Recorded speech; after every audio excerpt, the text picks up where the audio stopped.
அதனால தான் நடராஜருடைய திருவடி இருக்குது. டான்ஸ் மாஸ்டர் யாரு? சிவபெருமான். எந்த காலை ஊனிக்கின்னு எந்த காலில் ஆடுறாரு சொல்லுங்களா? வலது காலை ஊன்றிக்கொண்டு இடது காலில் ஆடுறாரு. இந்த ஆட்டை யாருடையது? லெப்ட்.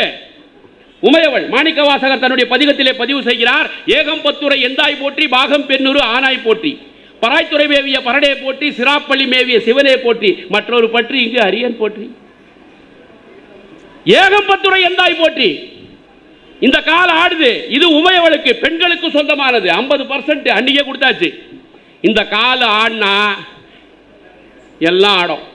நாமெல்லாம் டிஆர் மகாலிங்கம் படத்தை பார்த்துருக்கிறோம், பாட்டெல்லாம் கேட்டுக்கிறோம். நான் அசைந்தால் அசையும் அகிலம் எல்லாம் சிவபெருமான் சொல்றார். இந்த அசைவு யாருதுன்னா பெண்களுது. பெண்களுடைய அந்த பாகம், இடபாகம், அந்த கால் ஆடினால்தான் எல்லாம் ஆடும். அதனால வீட்டுக்கு போயிட்டு பெண்கள் வீட்டுக்காரர்கிட்ட போய் பாயெல்லாம் சொன்னார், நாங்கள் ஆடினா தான் எல்லாம் ஆடுதுன்னு சொல்லக்கூடாது.